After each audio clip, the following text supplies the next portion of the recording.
नमस्कार दोस्तों, स्वागत है आपका स्टडी फॉर सिविल सर्विसेज में। वीडियो को पूरा देखिए। कोई भी आपका फीडबैक है, कोई सजेशन है, तुरंत वीडियो में कमेंट करके जरूर बताइए। अच्छा लगे तो वीडियो लाइक जरूर कर लीजिए और ऐसे वीडियो लगातार फ्री में पाने के लिए चैनल को तुरंत सब्सक्राइब कर लीजिए और बेल आइकन को जरूर टैप कर लीजिए ताकि आगे भी सारे वीडियो आपको मिलते रहे। यूट्यूब में फॉलो करते हैं तो प्लीज ये वाला फ्री टेलीग्राम चैनल जरूर ज्वाइन कर लीजिएगा। सारे नोटिफिकेशन, सारे अपडेट यहीं पे आते हैं, ध्यान रखिएगा। स्टडी फॉर सिविल सर्विसेज का कोई भी पेड ग्रुप अगर आपको ज्वाइन करना है तो सिर्फ 85648053096960608974386445 यही नंबर है हमारे, सिर्फ जहां पे कॉल या व्हाट्सएप कर सकते हैं। इंस्टाग्राम पे हमारा पेज जरूर फॉलो कर लीजिएगा, Study for Civil dot Services है। ट्विटर पे हमको जरूर फॉलो कर लीजिएगा, @स्टडी फॉर सिविल्स है। Hello everyone, welcome you all to Study for Civil Services. मैं आयुषी मदान आपके सामने आज के इम्पोर्टेंट करंट अफेयर्स लेके आई हूँ। आप में से किसी भी स्टूडेंट ने अगर इसकी पेड पीडीएफ चाहिए आप लोगों को, तो उसके लिए आप इन गिवन नंबर्स पे कॉल करके या व्हाट्सएप मैसेज करके ग्रुप्स में ज्वाइन हो सकते हैं और पीडीएफ को ले सकते हैं। ये पेड ग्रुप्स है, ठीक है। तो इनकी एक्सप्लेनेशन मैं आपको प्रोवाइड कर रही हूँ पूरी, तो इनके बारे में हम लोग समझ लेते हैं। आज का हमारा इम्पोर्टेंट आर्टिकल है तिरुक्कुल ऑर्डिनेंस, मतलब अध्यादेश जो पास किया गया है। फिर है प्राथमिक शिक्षा से जुड़े हुए कुछ मामले। अगला है NVS 01। अगला है फिर ड्रग की ट्रैफिकिंग, जो तस्करी की जाती है। और लास्ट है अंतर्राष्ट्रीय जैव विविधता का दिवस 2023। तो सबसे पहले क्या है यहाँ पर थिरुकुरल, ये क्या चीज है। जैसे कि आपको मैंने कल भी बताया था कि जो भारत के प्रधानमंत्री हैं मोदी जी, ये अभी कहाँ गए हैं, पपुआ न्यू गुयाना गए। और जब ये पपुआ न्यू गुयाना गए थे तब वहां पर जो है उनको एक गिफ्ट भी किया है, या वहां पे जाके काफी सारी नई नई चीजें करी है। तो उसी में से एक चीज है कि वहां पर पपुआ न्यू गुयाना में जाके तमिल लैंग्वेज की एक थिरुक्कल जो है वहां की लैंग्वेज में रिलीज करी है, जिसका नाम है तोक पिसीन लैंग्वेज। तो हमारे लिए क्या इंपॉर्टेंट बन गया, थिरुक्कल जो है क्या चीज है, ये तमिल क्लासिक है। किसने लिखी है, क्या है, हमारे लिए ये काफी इंपॉर्टेंट बन गया। दूसरी चीज हमारे लिए क्या इंपॉर्टेंट बन गई यहाँ पर, कि जो थिरुक्कल है ये कौन सी लैंग्वेज में रिलीज हुआ है वहां पर, वो है तोक पिसीन लैंग्वेज। तो पपुआ न्यू गयाना की कौन सी लैंग्वेज है, तोक पिसीन लैंग्वेज। तो ये हमारे लिए जरूरी होगी, ठीक है। तो ये सारी चीजें हमारे लिए जरूरी है। अब आते हैं हम थिरुक्कल के ऊपर कि ये थिरुक्कल क्या चीज है। देखिए, ये जो तिरुक्कुरल है, ये एक तमिल लैंग्वेज में लिखा गया बहुत पुराना एक टेक्स्ट है। और जो है इसको लिखा किसने था, इसको लिखा था थिरुवल्लुवर ने। और ये इसके अंदर तमिल का जो पूरी लैंग्वेज है, कल्चर है, लाइफ है, उससे जुड़ी हुई काफी सारी चीजें दी गई हैं, जिसके अंदर करीब 1330 जो है वो कुरल्स है, कपलेट्स लिखे हुए हैं, जो कि तमिल लैंग्वेज की एथिक्स, गवर्नेंस, लव, स्पिरिचुअलिटी के बारे में बताते हैं। तमिल लैंग्वेज का जो है बहुत ही अच्छे तरीके से एक एक्सप्लेनेशन जो है वो इसमें दी गई। साथ ही साथ ये बताते हैं कि किस तरीके से नॉन वायलेंस और अहिंसा करना, मतलब नॉन वायलेंस रखना, और साथ ही साथ वेजिटेरियनिज्म होना, ये हमारे कैसे लिए हमारे लिए योगदान दे सकते हैं। साथ ही साथ ये हमें बताते हैं कि सत्यवादिता, आत्म संयम, कृतज्ञता, सत्कार, दया, पत्नी की अच्छाइयां, कर्तव्य, दान, इन सब के बारे में बताया गया है। तो थिरुवल हमारे लिए काफी इंपॉर्टेंट कॉन्सेप्ट बन जाएगा कि ये क्या है, क्या इसका इंपॉर्टेंस है, ये सब हमारे लिए जरूरी है। अगला यहाँ का स्ट्रक्चर हम देखेंगे। ये जो है बेसिकली बुक 3 पार्ट में डिवाइडेड है, आराम, पोरुल और इम्बाम। आराम का मतलब वर्च्यू, पोरुल का मतलब वेल्थ, इम्बाम का मतलब लव। तो हर एक में बहुत सारी चीजों के बारे में डिस्कस किया गया। जैसे कि अगर मैं आराम के बारे में बताऊं या आराम के बारे में, आराम ये बताता है कि भाई कोई भी जो है वो कितना, कैसे धार्मिक सच्चाई, कृतज्ञता और करुणा जैसे सद्गुणों हमारे होने कितने जरूरी है। साथ ही साथ धर्म जीवन को जीना, परिस्थितियों में नैतिक मूल्यों को बनाए रखना, ये सब बताया गया। पोरुल, इसमें अर्थव्यवस्था के बारे में बताया गया। और इम्बम में ह्यूमन का फैमिली के साथ कैसा प्रेम होना चाहिए, पारिवारिक जीवन किस प्रकार से होना चाहिए, उसके बारे में एक्सप्लेन किया गया। तो इस तरीके से ये पूरी बुक है, अब हमारे लिए काफी ज्यादा इंपॉर्टेंट बन जाएगी ये। तो इन सबको आप लोगों ने याद रखना है, ये हमारे लिए एक इम्पॉर्टेंट रोल यहाँ पे प्ले करती है, ठीक है। तो अब इससे चांस है कि भाई क्वेश्चन बन सकता है, अच्छा खासा चांस है इसका। ठीक है, कि इससे आपका कोई ना कोई सवाल बनेगा, और फिर वही है कि इससे मैं पूछेगा कि भाई आराम, पोरुल और इम्बाम क्या चीज है, ऐसा भी कोई सवाल बन सकता है ना भाई। तो आपने इस पूरे आर्टिकल को ऐसे लर्न करके जाना है, क्योंकि अभी न्यूज में चल रहा है। तो बस वही है कि न्यूज में चलती है कोई चीज तो हाई चांस बन जाता है कि भाई एग्जाम में भी पूछेगा उससे कोई ना कोई सवाल। तो ये एक हमारा आर्टिकल पूरा, और बाकी इससे जुड़ी हुई जो पपुआ न्यू गिनिया में जो वहां पे और चीजें हुई हैं उससे जुड़ी हुई चीजें मैं आपको वो भी और बताती रहूँ। अगला है ऑर्डिनेंस, मतलब अध्यादेश को जारी करना। अध्यादेश यहाँ पर जारी करा जाता है। तो यहाँ पर अभी फिलहाल बीजेपी ने यहाँ पर ये कहा है कि नई दिल्ली के मुख्यमंत्री अध्यादेश का विरोध कर रहे हैं, क्योंकि वे अपनी सरकार के घोटाले की जांच से अभी डरे हुए। तो अभी क्या होता है ना कि अध्यादेश जो है ना, वो आर्टिकल 123 के तहत प्रेसिडेंट यहाँ पे जारी कर सकता है, अगर कभी पार्लियामेंट अवकाश पे है, जैसे या फिर कभी पार्लियामेंट अभी अपने हाउस में बैठी नहीं, पार्लियामेंट का सेशन नहीं चल रहा है, उस समय ये काम कर रहा था। तो ये यहाँ पर किया है। ये ऑर्डिनेंसेस का बल और प्रभाव वही है जो कि एक संसद अगर पास करेगी उस समय होता है। तो यहाँ पर प्रेसिडेंट के पास ये पूरी पावर होती है।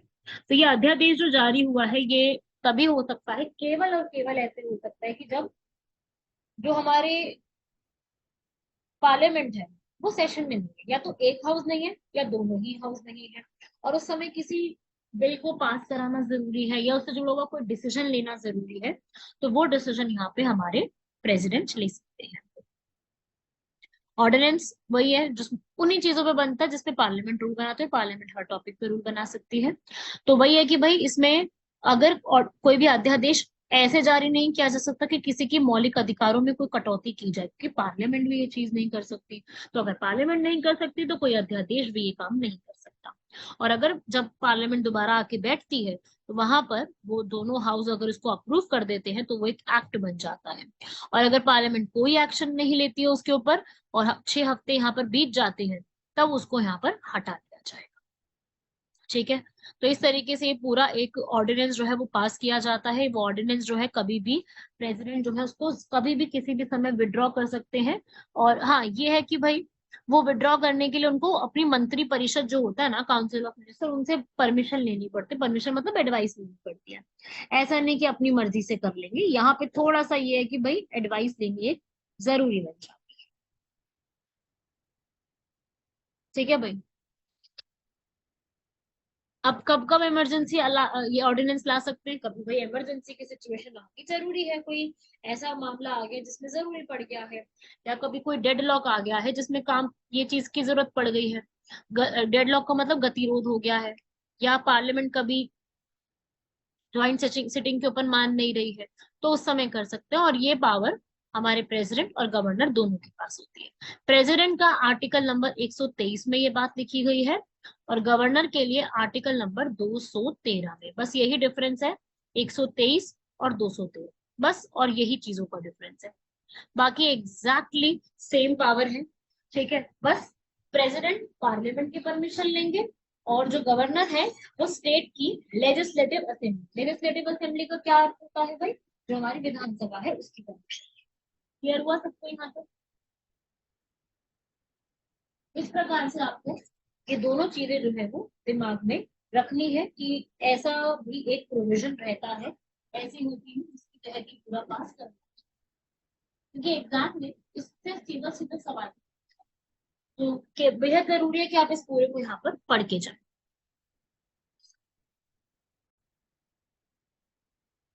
अगला आर्टिकल है हमारा, जो हमारी प्राथमिक शिक्षा है उससे जुड़े हुए हमारे पास कौन कौन से और किस प्रकार के मसले हैं। देखो भाई, प्रत्येक 7 प्राथमिक विद्यालयों में से एक का संचालन भारत में एक अकेला शिक्षक करवा रहा है। तो यार ये तो बिल्कुल एक गलत चीज हो गई कि भाई इस तरीके से भारत में अगर चीजें चलेंगी तो किस प्रकार से सारी चीजें हैंडल की जाएंगी, तो बड़ा मुश्किल हो जाएगा हैंडल करना।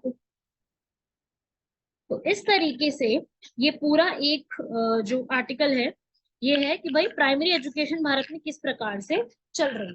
तो भारत के अंदर आप जानते हैं कि टीचर की काफी ज्यादा शॉर्टेज जो है वो देखने को मिलती है। तो उस प्रकार से यहाँ पर एक सिंगल टीचर अगर ये सब काम करेगी तो भाई क्वालिटी एजुकेशन तो मिल नहीं पाएगी। और साथ ही साथ 80% जो स्टूडेंट का, एक चाइल्ड का जो एक ब्रेन होता है, सारी चीजें वो स्टार्टिंग से ही डेवलप होने लग जाती है। ठीक है। तो अगर आंगनबाड़ी भी अच्छे नहीं है, देखो अभी तो खैर पोषण भी और पढ़ाई भी करके एक इनिशिएटिव शुरू हुआ है जो इन सब चीजों से डील करता है कि भाई उनको अच्छी खासी एजुकेशन भी मिलनी चाहिए, पोषण भी मिले और पढ़ाई भी हो। तो अभी तो देखो ये इनिशिएटिव शुरू किया तो गया है। अब इस इनिशिएटिव में क्या होता है, आगे कितना इसका डेवलपमेंट होता है, वो हम आगे भी देखेंगे, पढ़ेंगे उसके बारे में भी, डेवलपमेंट्स वगैरह किस प्रकार से होती है। तो ऐसे इनिशिएटिव्स खूब चलते रहते हैं और चलने चाहिए। बढ़िया अमाउंट में, ज्यादा बढ़िया तरीके से ऐसे इनिशिएटिव्स को होना चाहिए, ताकि, क्योंकि देखो यार, प्राइमरी एजुकेशन अगर बेहतर नहीं होगी एक बच्चे की, तो किस प्रकार से बच्चे आगे जो है, एक नींव भी तो बढ़िया होनी चाहिए ना। अगर नींव एक बढ़िया होगी तो जो भी मसले आगे चल के आते हैं वो कम हो जाएंगे, है ना। शुरुआत से बच्चों का मन भी पढ़ाई में लगेगा, और दूसरा बच्चे एक अच्छे माहौल में जब पलेंगे बढ़ेंगे, सब कुछ मिलेगा उनको, पोषण भी मिलेगा, पढ़ाई भी मिलेगी, तो आगे आने वाला फ्यूचर और अच्छा हो सकता है। ठीक है। बस सरकार के पास पूरी तरीके से बजट नहीं हो पाता तैयार, बजट की कमी आ जाती है कई बार, और बजट के साथ साथ कई बार जो है टीचर्स, इंफ्रास्ट्रक्चर, वो सबकी बहुत बड़ी कमी खलती है, जिसकी वजह से सारे बड़े बड़े इश्यूज जो है हमें देखने को मिलते हैं। ऑलमोस्ट सारे बड़े इश्यूज इसी कारण की वजह से हमें देखने को मिलते हैं। बाकी फाउंडेशनल लिटरेसी, भाई जो छोटे लेवल पे लिटरेसी बच्चों को चाहिए होती है, उसकी बहुत कमी है भारत के अंदर।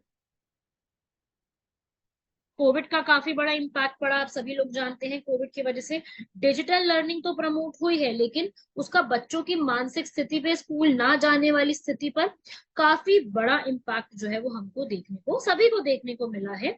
अब तो खैर सब चीजें ठीक हो गई हैं, पर एक इम्पैक्ट तो पड़ा है। तो वही है कि भाई आज के आने वाले समय में जो ऐसे इनिशिएटिव आ रहे हैं कि भाई पोषण भी मिले, पढ़ाई भी मिले, आंगनबाड़ियों को और बेहतर बनाया जाए, तो ये जो है ना, सुचारू रूप से चलनी भी चाहिए। केवल लिखने वाले नहीं होने चाहिए, इसको सुचारू रूप से चलाना भी। और सबसे बड़ी बात, मदर टंग में हम अगर एजुकेशन प्रोवाइड करें तो बहुत ही एक अच्छा अवसर है बच्चों को और बेटर बनाने का।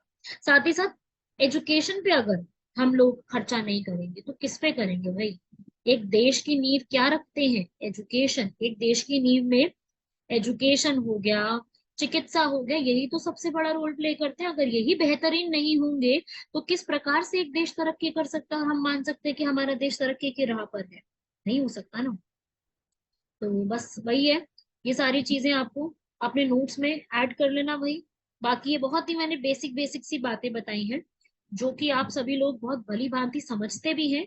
बस वही है कि अगर ऐसा कोई सवाल बनता है एग्जाम में, तो इसको आपने अपने पेपर पे भी उतारने के लिए, अपने एग्जाम में लिखने के लिए भी इसके अच्छे अच्छे तरीके ढूंढने हैं कि आप इसको एग्जाम में भी बढ़िया तरीके से लिख सकें।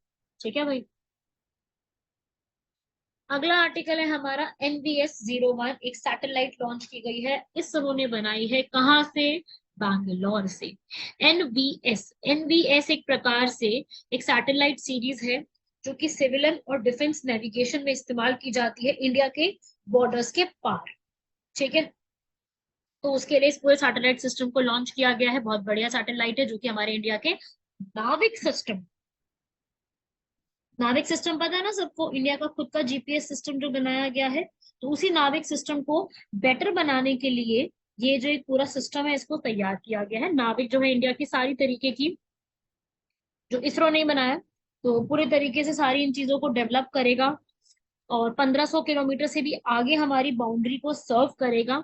और ये जो है सिविलियंस के लिए भी, सिविलियंस के लिए जो रेस्ट्रिक्टेड एरियाज होंगे उसको नहीं शो करेगा, और जो स्ट्रैटेजिक हमारे यूजर्स हैं उनको एरियाज को शो करेगा। तो एक अच्छे तरीके से यूज किया गया, क्योंकि अभी हमारा जो जीपीएस चलता है ना, वो हम लोग यहाँ पर उसका इस्तेमाल करते हैं। किसका इस्तेमाल करते हैं अभी हम, यूएसए का।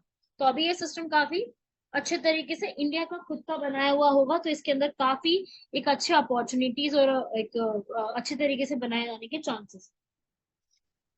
ठीक है भाई। इसका अच्छा एक इस्तेमाल है, आप देख सकते हैं यहाँ पे ट्रैकिंग करना, फिशरमैन को वार्निंग देना, ऐसे सिस्टम्स जो है वो चलाने इजी हो जाते हैं। ठीक है, तो इस प्रकार से इसको छोटा सा भी यहाँ पर एक कॉन्सेप्ट है, इसको याद रखना।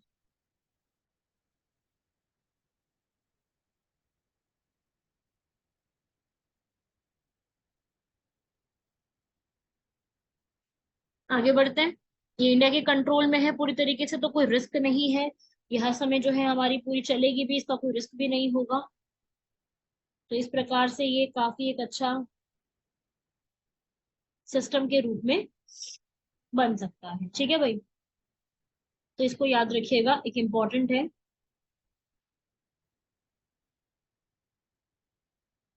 एग्रीकल्चर का सेक्टर, सॉइल की हेल्थ को जानना, इरिगेशन टेक्निक्स को देखना, तो पूरा एक अच्छे तरीके से काफी इस सिस्टम को बनाया गया, चलाया भी कुछ इसी प्रकार से जाए।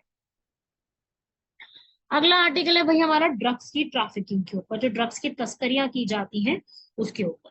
तो ड्रग्स की तस्करी में अभी रिसेंटली सीरिया जो है वो नार्को स्टेट के रूप में आई है, जिसकी सबसे ज्यादा जो चीजें हैं वो पुअर मैंस को, जिसको कहा जाता है, कैप्टा बनी पे डिपेंड करते हैं। तो सीरिया में जो है यहाँ पर नार्को स्टेट बन गया है ये, और ये कंट्री अब काफी ज्यादा ड्रग ट्रैफिकिंग में और इन सब चीजों में बढ़ती जा रही है। क्यों? क्योंकि देखो भाई, इसकी लोकेशन कहाँ है? गोल्डन क्रिसेंट में। गोल्डन क्रिसेंट मैंने बहुत बार अपने वीडियोस में समझाया हुआ है। गोल्डन क्रिसेंट का सीधा सीधा अर्थ होता है, जो ये तीन कंट्रीज है ना, ये वाली, Afghanistan, Iran, Pakistan, Thailand, Laos, Myanmar, जो कि गोल्डन हब कहे जाते हैं। इसकी वजह से यहाँ पर काफी ज्यादा ऐसी चीजें देखने को मिलती है। बॉर्डर के मैनेजमेंट में बहुत तकलीफ आती है इस रीजन में, बॉर्डर का मैनेजमेंट करना, क्योंकि सर्विलेंस रखना, कोऑर्डिनेशन थोड़ा बैठाना, हीरोइन का जो यहाँ है, मतलब पाकिस्तान से इधर की तरफ आना, ड्रग्स की यहाँ पर डिमांड होना, तो बड़ी प्रॉब्लम है इन चीजों में, और इसको एक किया जा रहा है, तो इसको एक नार्को स्टेट के रूप में डिक्लेयर कर दिया गया है। बाकी आतंक का वित्त पोषण यहाँ पे खूब ज्यादा किया जाता है, उग्रवाद को यहाँ पर काफी प्रमोट किया गया है, मादक पदार्थों का दुरुपयोग यहाँ पे काफी सारा किया जाता है। तो इन सब चीजों की वजह से जो पूरा इलाका है वहां पर अलग अलग तरीके से प्रॉब्लम्स देखने को मिल रही है। सरकार ने काफी सारे स्टेप्स लिए हैं, संवैधानिक संरचना को सुधारा है, अपना कानूनी अवसंरचना को काफी सुधारा है। तो इस प्रकार से थोड़ा सरकार ने भी कुछ ना कुछ स्टेप्स लिए हैं, जैसे कॉन्स्टिट्यूशन में उन्होंने यहाँ पे लिखा है कि भाई मेडिसिन के अलावा ड्रग्स का कंज्यूम करना अलाउ नहीं किया जाएगा। तो कुछ इस टाइप के भी यहाँ पर स्टेप्स जो हैं वो लिए गए हैं स्टेट गवर्नमेंट की तरफ से। डेथ पेनल्टी देखी है अगर आप दूसरी बार भी पकड़े जाते हैं। बाकी देखो भाई, ये है गोल्डन ट्रायंगल, गोल्डन क्रेसेंट, इनका एक पूरा रूट है। तो ये रूट जो है काफी खतरनाक इसमें साबित हुआ है सीरिया को एक ड्रग स्टेट बनाने। अगला आर्टिकल हमारा international day for biological diversity 2023 का है, क्योंकि हम लोग अभी यहाँ पर पूरे ग्लोबल फ्रेमवर्क पे पूरा एक बायोलॉजिकल डाइवर्सिटी तैयार कर रहे हैं। 22 मई को इसको स्टार्ट किया गया था, और इस बार की बायोलॉजिकल डाइवर्सिटी की जो थीम है वो क्या रखी गई है? From agreement to action, build back biodiversity. UN सारे डेज को डिसाइड करती है, तो यूएन ने यहाँ पर 22 मई को बायोलॉजिकल डाइवर्सिटी डे के रूप में स्थापित करवाया। बायोलॉजिकल डाइवर्सिटी का मतलब क्या होता है कि जो हमारी फ्लोरा फौना है, जैविक है, उनमें बहुत सारी प्रकार की हमें विविधता देखने को मिलती है। ठीक है, तो इसके अंदर यहाँ पर गोल्स बनाए गए हैं 2050 तक के लिए। गोल्स बनाए हैं कि भाई 30% एरिया को कंजर्व करना है, जो कि बहुत अच्छा स्टेप है। हमारा जो इकोसिस्टम है उसको कंजर्व करने की कोशिश करनी है, और आक्रामक जो प्रजातियां हैं उनको हमें इंट्रोड्यूस करना है। हानिकारक सब्सिडी में $500 बिलियन की वर्ष की यहाँ पर कमी। तो ये सब स्टेप्स जो है वो लिए गए हैं। बाकी जैव विविधता अगर हम सोसाइटी में बना के रखेंगे तो उससे पूरी सोसाइटी में बड़े लेवल पे बेनिफिट होता है। ये जिस फॉरेस्ट कार्बन नेगेटिव रहता है ना, भारत में तो भी है कि 30% फॉरेस्ट एरिया है, कवर है, ऐसी बात नहीं है, पर इसकी इम्पोर्टेंस और इसको बेटर करना वो एक बहुत जरूरी भी है, क्योंकि नेचर हमारी हेल्थ पे बहुत बड़ा इम्पैक्ट डालता है ना। तो बस ये है यहाँ पर, इसको आप याद रखिएगा। बल्कि बढ़ते हैं आज के हमारे क्वेश्चन की तरफ। फर्स्ट क्वेश्चन है हमारा, ई मलखाना। ई मलखाना एक तरीके का एक ऐसा एक सिस्टम डेवलप किया गया जिसमें अगर हम कोई भी हमारा यहाँ पर अगर क्राइम पे कुछ भी हुआ है तो उससे क्या होगा ना, एक बहुत प्रोफेशनल तरीके से आप चीजों को जान सकते हो। पुलिस का एक नया कॉन्सेप्ट है, मॉडर्न पुलिसिंग कॉन्सेप्ट है, जो कि छत्तीसगढ़ में अप्लाई किया गया है। ठीक है। और उसको पहले जो है सबसे पहले अनकापाली डिस्ट्रिक्ट में किया गया था, जिसमें सारी चीजों की इंफॉर्मेशन क्यूआर कोड से स्कैन करके सारी चीजें हम यहाँ पे लग सकते हैं। तो पूरा जो पुलिस का सिस्टम है, मैनेजमेंट है, उसको हम डिजिटली ट्रांसफर करने वाले हैं। ये इसका पूरा कॉन्सेप्ट है। ठीक है। तो ई मलखाना सिस्टम से एफिशिएंसी भी बहुत बढ़ेगी, ट्रांसपेरेंसी भी इंक्रीज होगी, और साथ ही साथ जो चैलेंजेस यहाँ पे आ रहे हैं उसको यहाँ पर ठीक भी किया जाएगा। तो विशाखापट्टनम की पुलिस ने इसको इम्प्लीमेंट करा, छत्तीसगढ़ की पुलिस ने किया, तो धीरे धीरे करते करते काफी अच्छे तरीके से सिस्टम तैयार हो रहा है, जिसमें आप सारी चीजें जो आपको वहां से क्राइम सीन से कोई भी एविडेंस मिला है, कुछ भी ऐसे कॉन्सेप्ट है, वो सारी चीजें एक साथ इकट्ठी करके रखी जाएंगी, और क्यूआर कोड की स्कैन करके आपको सारा कुछ वहां से रिट्रीव वापस हो जाएगा, पूरा पता चल जाएगा। तो एक साइंटिफिकली काफी अच्छा मेथड है जो कि यहाँ पर अभी गवर्नमेंट ने इंट्रोड्यूस किया है। धीरे धीरे स्टेट्स इसको अडॉप्ट कर रही है। फिलहाल ये विशाखापट्टनम, छत्तीसगढ़, इन सब जगह पे इम्प्लीमेंट कर दिया गया है। नेक्स्ट है यहाँ पर कंबला कोंडा वाइल्ड लाइफ सेंचुरी। ये एक वाइल्ड लाइफ सेंचुरी है जो कि विशाखापट्टनम आंध्र प्रदेश में बनी हुई है, जो कि कंबला कोंडा के नाम पे ही बनाई गई है। अभी एक्चुअली में ये भी थोड़ा सा न्यूज में चल रहा था। तो इस तरीके से आपको एक फैक्ट जो है वो याद रखिएगा, विशाखापट्टनम में बनी हुई है। और यहाँ पर क्या है ना कि काफी सारे जो है आप कह लो स्नेक्स और वो सारी चीजें यहाँ पर कई सारे डिस्कवर किए गए हैं, तो इसलिए न्यूज में चल रहा था। इसलिए आपको थोड़ा सा इसके बारे में आइडिया होना चाहिए कि Kambalakonda wild life sanctuary Visakhapatnam Andhra Pradesh forest department पूरा संभाल रहा है। और ये जो है वो ड्राई एवरग्रीन फॉरेस्ट यहाँ पर खूब अच्छे खासे आपको देखने को मिलेंगे, और यहाँ पर काफी ज्यादा अमाउंट में इंडियन लेपर्ड्स जो है वो आपको देखने को मिलेंगे। ठीक है। तो वहीं पर ही सबसे ज्यादा रहते हैं, तो इसको भी एक आप याद रखिए। तो ये थे हमारे आज के आर्टिकल्स। इनको कंप्लीट करना, क्वेश्चन सॉल्व करना कभी मत भूलना। मैं हमेशा अपने वीडियोस में बताती हूँ, तो आप लोग जो भी पढ़ रहे हैं क्वेश्चन सॉल्विंग बहुत जरूरी है, उसको कभी मत भूलिएगा। तो यहाँ तक कंप्लीट कीजिए, बाकी मिलते हैं आप लोगों से नेक्स्ट लेक्चर में। तब तक के लिए धन्यवाद, शुक्रिया, जय हिंद।